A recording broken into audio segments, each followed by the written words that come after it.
মই নিজেই ইয়াৰ উত্তৰ এতিয়াই দিব নোৱাৰো সময় লাগিব বহুতখিনি ফেক্টৰ আছে একেখাৰে ক'ব পৰা নিশ্চিতভাৱে নহয় উজনিৰ ইমান ব্যৱধান কি কাৰণে হ'ল সেইটো মানে কেৰুণটো ক'ত কিবা তেনেকুৱা নাজানো সেইটোৱে কৈছো ইমান জলদিতো ক'ব নোৱাৰি দুদিনমান জালুক খাই লওঁ বিষ আছে কষ্ট কৰিছো তো সেইকাৰণে অখিল গগৈ কোৱা নিচিনাকে থিয় হৈ কৰা নাই কষ্ট কৰিছিলো গা বিষ মৰিব লাগিব তাৰপিছত চিন্তা কৰি কম অখিল গগৈতো গোটেই ব্লেম কংগ্ৰেছকে দিছে কোনো কোঅৰ্ডিনেশ্যন নাই কোনো হেৰি নকৰিলে তেওঁ এইবিলাক কথা কিয় এতিয়া কৈছে মইতো নাজানো তেখেতে যিখিনি কথা কৈছে আগতে ক'ব লাগিছিল তেতিয়াহ'লে মই তেওঁক সাহসী বুলি ক'লো হয় কংগ্ৰেছৰ বুকুচাত উঠি তেওঁ শিৱসাগৰত জয়লাভ কৰিছে বুলি ক'বলৈ মই এতিয়া দ্বিধাবোধ নকৰো কাৰণ তেওঁতো অলপ দিন আগত পঞ্চায়তৰ নিৰ্বাচন হৈছিল তাততো আমাৰ মিত্ৰতা নাছিল তেখেতৰ দলেতো প্ৰাৰ্থী দিছিল সেইখিনি কিমান জয়লাভ কৰিলে তেওঁ যে কৈ আছে অকল তেওঁৱে কষ্ট কৰাৰ কাৰণে তেওঁ বেছ আছে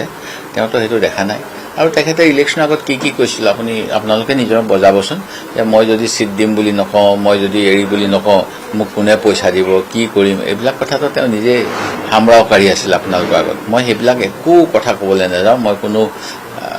বিতৰ্কিত মন্তব্য দিবলৈ নাযাওঁ খালি মুখ্যমন্ত্ৰীয়ে কৈ থাকে যে অখিল গগৈয়ে মুখ্যমন্ত্ৰীৰ কথামতে বিধানসভাত কথা কয় কি যে শিকাই দিয়ে কথাখিনি সঁচা নেকি আমিতো ক'ব নোৱাৰো কিন্তু বিধানসভাত আমি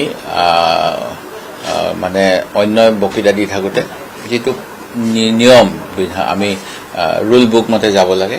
কাকো ডিষ্টাৰ্ব দিব নাপায় মই কথা কৈ থাকোঁতে মোক বিৰোধী দলৰ সকলে বাৰু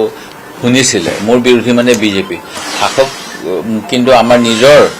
অৰ্থাৎ বিৰোধী দলৰ সদস্যসকলে মোক বহুত সময়ত বাধা দিছিল বিভিন্ন প্ৰসংগ বেলেগলৈ লৈ যায় এই কথাবিলাক আপোনালোকে চাব পাৰিব আৰু সদনত প্ৰকৃততে অকল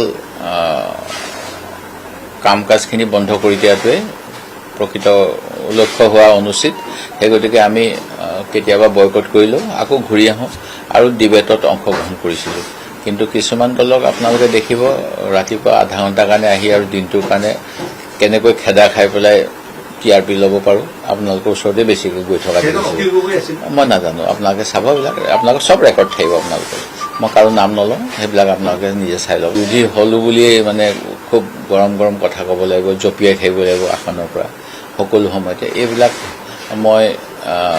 উচিত বুলি নাভাবোঁ সেই গতিকে আমাৰ দলটোক মই তেনেকেই নেতৃত্ব দিব বিচৰা নাছিলোঁ আৰু দিয়াও নাছিলোঁ